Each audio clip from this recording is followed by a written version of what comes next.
I realize vector multiplication is scary, but it's not that scary. I'm gonna keep it a beanbag with you. Whenever I see one of those trucks on the highway with the logs, I instantly switch lanes before I even realize that I'm thinking about Final Destination. Now we have Final Destination Bloodlines, and an entirely new trigger has been unlocked. And I'm kind of mad about it because it's something so simple. I mean, as simple as a glass of ice for a drink. Now I'm gonna be all looking extra close at my glass of ice, including the ones I make for myself.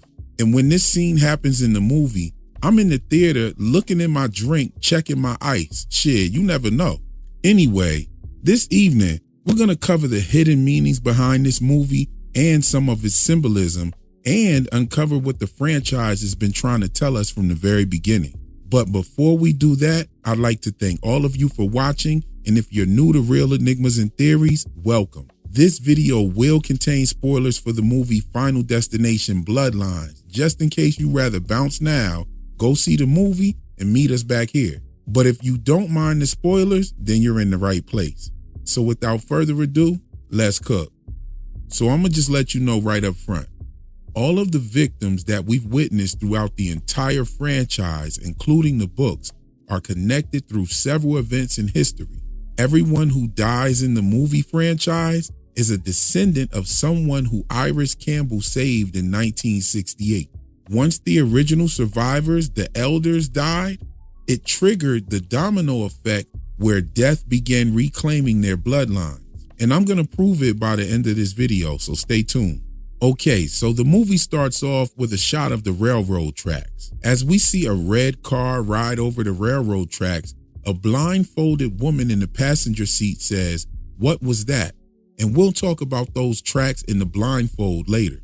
Iris Campbell is attending the Skyview Restaurant Tower's opening ceremony with her fiance, Paul, who wants to do a surprise proposal, and she wants to tell him that she's pregnant. She experiences a vivid premonition of everyone in the restaurant dying in an extremely violent chain of freak accidents. Acting on her own vision, Iris warns the guests, preventing the disaster and saving numerous lives, including a young William Bloodworth, who has been in all the films except for part 4. Rest in peace to Tony Todd, by the way. We don't actually learn about her saving everyone until later in the movie, because the premonition we see in the beginning is being seen by Iris's granddaughter, which I thought was a real dope touch in the grand scheme of things. In the other movies, the premonition that we see is coming from the actual potential victim of the freak accident. The thing that I really like about it is that the vision shows aspects from other people's involvements that lead to the actual freak accident, like this little kid at the restaurant who gets caught stealing coins from the fountain, and then the security guard tells him that he'll get bad luck. And we'll talk about this later. But this kid takes the coins up to the top of the restaurant and tosses it off the building.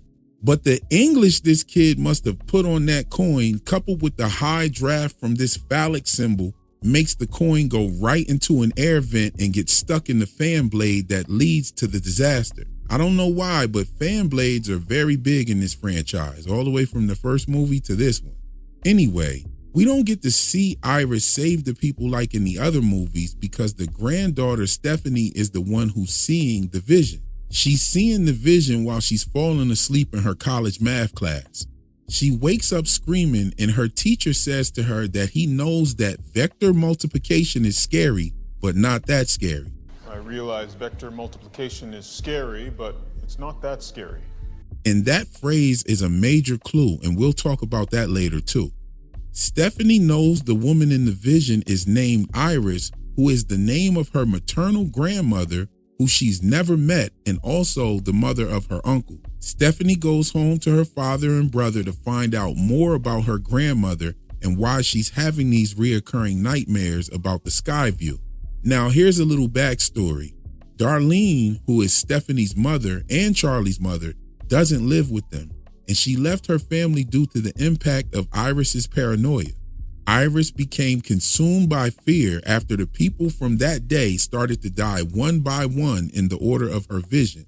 So she adopted overprotective and obsessive behaviors that deeply affected Darlene as a child, causing her significant emotional distress. So Darlene chose to distance herself from her family, leaving her children to be raised by their father. So fast forward a little bit. Stephanie finds Iris still alive but terminally ill, living in a reclusive cabin with a gate that looks like the Iron Throne.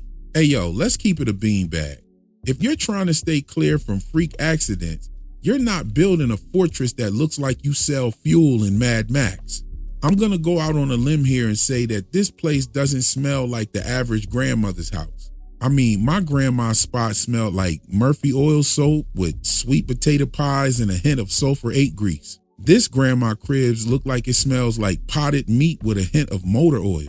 Anyway, Iris confirms that the visions are real and that they are a blood-born echo of the day she altered Death's design.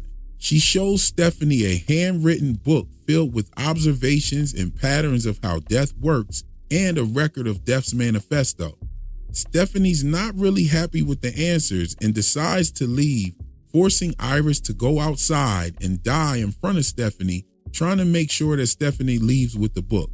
I mean, with the way she had that front yard, she kind of made it easy for Death to catch her slipping. But keep in mind, Iris surviving all that time stopped Death from continuing down the bloodline. And now that she's gone, everyone in her bloodline is now on the proverbial chopping block, starting with her mother's older brother, Uncle Howard. Now, Iris's death actually brings Darlene back into the picture since Iris is gone. And with Iris being gone, more tragic events begin to unfold. Her Uncle Howard dies in a freak lawnmower accident, followed by the gruesome deaths of her cousins Julia and Bobby, making Darlene's branch next in line. And these incidents confirm that Death is targeting the family in the order from the eldest to the youngest. So the family realizes that non-blood relatives are spared. And this reveals a crazy part in the movie where Julia and Bobby's older brother Eric finds out that he doesn't have the same father as his siblings, and his mom was getting freaky with one of the neighbors, and his existence was a freak accident of another kind. Anyway, in desperation, Stephanie and her remaining family members seek out JB, who turns out to be William Bloodworth, who has a deep understanding of Death's design and has located somebody that actually was able to cheat Death. Bloodworth, who was also saved by Iris in 1968, explains that Death's plan can be disrupted by either taking another's life to inherit their lifespan or by dying and being revived. He warns them about the consequences of interfering with Death's design and reveals that his own life is tied to the fate of Iris's bloodline, being that Iris saves him last in the vision. So that means that her life was also keeping him alive. And I have to say it again, rest in peace, Tony Todd. This movie hits that much harder releasing shortly after his own death, especially with the subject matter and the movie paying homage to the series' legacy with Tony Todd's final portrayal of Bloodworth. So with this information from Bloodworth, Stephanie and her family try to outsmart Death. Stephanie's cousin Eric devises a plan for his brother Bobby to induce a fatal allergic reaction and then be revived. However, that plan gets messed up when the MRI machine's magnetic field starts pulling on Eric's metal piercings. And this leads to a death scene pulled directly from the 2000 version of 13 Ghosts, where Horace the Breaker Mahoney, or the Juggernaut, pulls a man through that junkyard car. I know y'all remember that scene. Now, even though Eric wasn't in the bloodline, he was trying to stand in the way of Death's plan, and he got marked out quick. I mean, he almost got marked out a couple times in this movie. Death tried to warn him at the tattoo shop, but he thought it was a game. So Stephanie, Charlie, and Darlene head to Iris's death trap fortified cabin, hoping to escape Death. However, a series of freak accidents leads to an explosion that causes Darlene's death and Stephanie's drowning. However, Charlie manages to resuscitate Stephanie, seeming to break the cycle. But as you know from the other movies, it's not that simple. When Stephanie was drowned and resuscitated, she wasn't technically dead, so her escaping Death's plan didn't actually work. And the movie takes us full circle right back to those railroad tracks that Iris and Paul drove over and shows us a freak derailment that ends up taking the lives of the last remaining remnants of Iris's bloodline. But this isn't the only full circle revealed by this movie, and that's what we're going to talk about and shed some light on. As I stated at the beginning of this video, I'm going to show and prove how not only all of Death's interventions was a plan, but all of the victims from the movies and the books are connected to that 1968 event at the Skyview. But this probably goes even further back into history than we thought. Okay, so let's look at it real quick. In Bloodlines, we learned that Iris had a premonition in the Skyview Tower in 1968 where she saved a group of people from this deadly collapse. This moment created a generational ripple and set the stage for Death to cue the victims by the people saved that day and their descendants. So that means that Bloodlines isn't just the subtitle name for part 6, it's the actual structure of the entire franchise. Once all the elders who were physically present in 1968 died, whether it was naturally or prematurely, the list shifted focus on their lineage. That's how we get Final Destination 1 with the explosion of Flight 180. This marked another generation of Death collecting from the Skyview surviving lineages.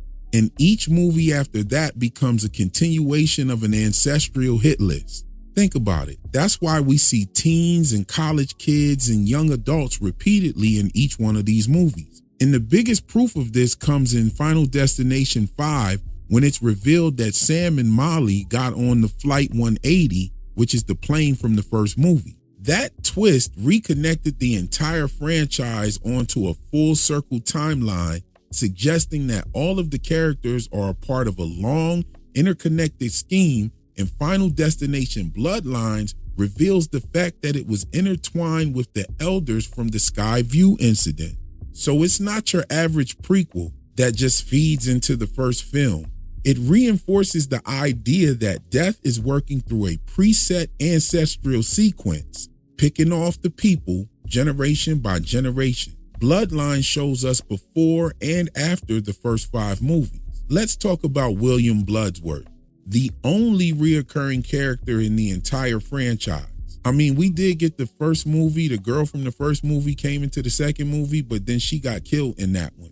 This guy has been reoccurring in every movie except for the 4th one. Bloodlines reveals that he too survived Iris's 1968 vision, making him a part of that original group. That's why it seems like he's immune to Death's reach, because his number hasn't come yet, because Iris is still alive and she was the last elder to die in the actual vision. So he's been keeping watch over all of the bloodlines and obviously had a connection with Iris for her to be calling him JB. He was obviously working with her before she secluded herself, because he reported to her that he knew of someone that had survived.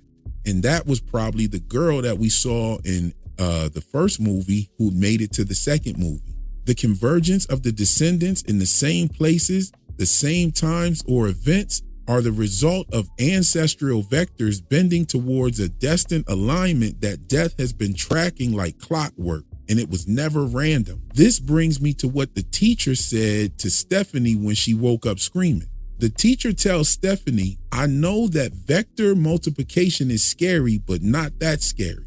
And that's foreshadowing for what we're about to learn from Iris and what Stephanie shows us with the mapping of the newspaper clippings. In math, vector multiplication can show how 2 separate forces, like bloodlines, interact to create new directions, just like 2 people creating a child with a unique inherited path. Iris's actions in 1968 didn't just save individuals, she redirected their vectors. Every person she saved continued living, reproducing, and pushing their vector forward into different spaces and times, or how we look at it, generations. Those resulting bloodlines or multiple vectors carried Death's unfinished equation with them because they shouldn't have existed. Okay, so let's get a little nerdy real quick. The cross product in vector math creates a vector perpendicular to the original 2. And that represents something new that didn't exist before. And that's what these descendants are. They're not just the sum of their grandparents. They're new beings with unique trajectories of their own, yet still tied to the original vectors of the 1968 survivors. Now, if you take multiple vectors and apply convergence theory, you'll see how different paths point to the same inevitable meeting point. That's why in each Final Destination film, you got unrelated people ending up in the same disaster. Just like all those unrelated people were at the same disaster of the Skyview Tower. Death has been pulling them all together, converging their timeline, just like how it moves different objects around to create small natural changes that end up creating those freak accidents, like water dripping on an outlet or something like that. You know how these movies work. Now, I don't want to get too nerdy, but we got to go there a little bit. In vector physics, there's something called a stationary field point. And that stationary field point is where everything seems to move around it, but it doesn't disturb it. And that's Bloodworth. He's been present in nearly every film, never dying, always showing up, giving a cryptic warning. And now we find out that he is also on death's list. So it explains how he was able to also find those who cheated death. He even positions himself in occupations where he would encounter the bloodlines at the point of death and actually end up meeting who's next in line. So that one line in the classroom about vector multiplication in Iris's newspaper matrix was more than just clever writing. It pretty much turns the entire franchise on its neck, almost as clever as Death's plan itself. Now, Bloodworth's mother was a jazz or a soul singer who was performing at the night of the 1968 Skyview Tower opening. Her bandmates were all present that night too and were amongst those that Iris had saved. That means that their descendants actually carry another spiritual vector that's passed down through those band members. So each black person that survives across the franchise isn't random. They're living echoes of that band. Now, I know that somebody's probably out there thinking right now to themselves, well, there wasn't a black survivor in the first movie, but you must be forgetting that in the fifth movie was connected directly to the first movie. As a matter of fact, the dude Nathan in the fifth movie, he got killed from debris that fell from Flight 180. I believe he was standing in a bar or something, and the actual engine from the plane came and fell through the ceiling and fell right on top of him. So yes, there was a black survivor in that same time period of the first movie. So the guy Nathan in movie 5 dies the same day as the first premonition in the first film. Now let's go even deeper. The film Bloodlines opens and ends with the exact same railroad tracks. And this was actually the first symbolic set piece. Railroads in American history are deeply tied to Chinese immigrant labor. And that imagery is intentional. So Stephanie and Charlie being both half Chinese isn't random at all. Even deeper with it, both of their deaths are tied directly to those train tracks that we see at the beginning. That flashback scene where the Chinese woman nearly pulls Iris into the collapsing sky tower was intentional and symbolic. If Iris had died in that moment of the vision, it would have affected the order in which Iris had to die, but it also means that the Chinese woman's own bloodline became a part of this cosmic shift. Now, unlike every other Final Destination movie, Bloodlines doesn't start with the protagonist having their own vision. It starts with Stephanie seeing Iris's vision passed down from her grandmother. This roots the entire franchise in a hereditary line of sight. Everyone after her who has a premonition in the franchise isn't just special, they're descendants of those affected by Iris's disruption. In the first movie, Alex has a vision, survives Flight 180. The second movie, Kimberly sees a highway pileup and tries to warn the others. The third movie, Wendy gets a flash of a roller coaster disaster. The fourth movie, Nick sees the disaster at the racetrack. The fifth movie, Sam sees the bridge fall, and they all follow that same structure: vision, survival, and then death catching up with their ass. And those visions are nearly identical to Iris's experience in Bloodlines. And Stephanie seeing Iris's original vision rather than her own is a final destination confirmation that the visions are inherited. And so is the ability to have a premonition. That beginning of it with Stephanie having Iris's vision was the franchise's way of saying this was never about random people. It was always about bloodlines of those who were never meant to live past that 1968 event. And if you don't believe me, this theory even stretches out into the books and connects right back to Bloodlines. Check this out.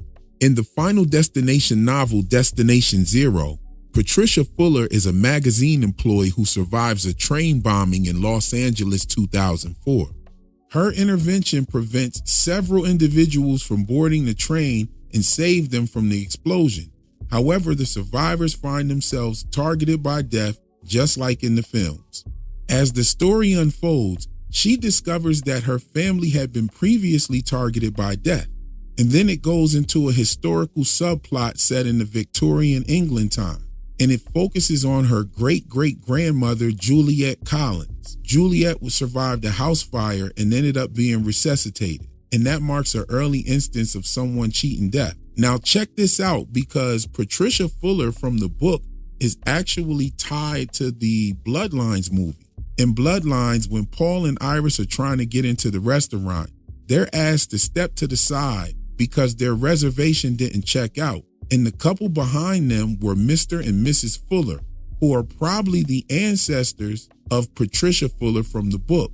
And if that's the case, then the Fullers were already on the chopping block in connection with Patricia Fuller's great-great-grandmother. And this is just another example of how death will bring all of those people together in that one place, in that one time, and destroy that whole tower. Now, this theory goes even deeper. If death is just a force correcting disruptions, then the visions would be just accidents. But Final Destination 3 totally destroys that idea. Now, Wendy is the girl that saw the disaster on the roller coaster, but her vision doesn't just warn her about the roller coaster. The photos that she took before the disaster literally predict how each person will die after they survived and not got on the roller coaster. So that means that the mechanism of foresight was already active before the interruption occurred, before she even had a vision about the roller coaster. Death didn't just allow the vision, it was baked into the process. So this means that the premonitions are also a part of Death's plan. And this makes the whole franchise feel less like a battle against fate and more like a bloodline initiation ritual. Iris didn't interrupt the design. Interrupting the event was embedded in the whole plan. This is why the descendants are given vision, not to escape, but to unknowingly participate in the fulfilling of the design. Each time they tried to cheat death, that was a part of Death's chess game where the survivors are pretty much just pawns moving exactly where they're supposed to. The fact that Wendy's photos contain clues about the method of death for each one of those survivors proves it to be predictive and not reactive. It's operating just like a vector equation with multiple layers. Each catastrophe was designed to gather clusters of descendants who just happen to be in the same place at the same time. So when Stephanie inherits Iris's original vision, it's death closing the circle, not restarting the loop. It doesn't need to warn her. The vision was like a family heirloom, and that train derailment was already coming. The same tracks that her ancestors laid and her grandparents drove over came back to collect.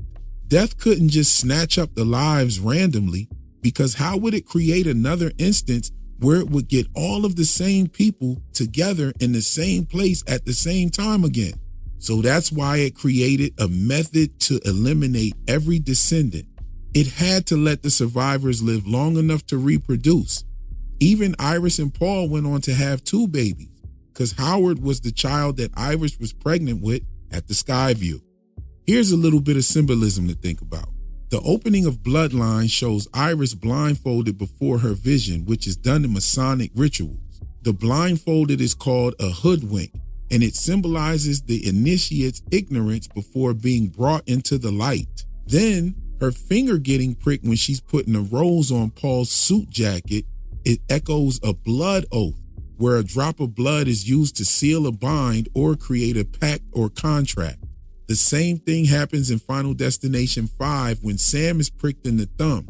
And that means that these premonitions are not gifts, they're actually spiritually triggered contracts. So there it is, my review and breakdown of Final Destination Bloodlines. I give this film a 9 out of 10 rating. This definitely is the most clever installation of the entire franchise. I don't know if it's the last one, but I think maybe it should be. And if you like this video, go ahead and do all that dope YouTube stuff for me by tapping that screen a few times. That's all for the video this evening. I'll catch you in the next one. Peace.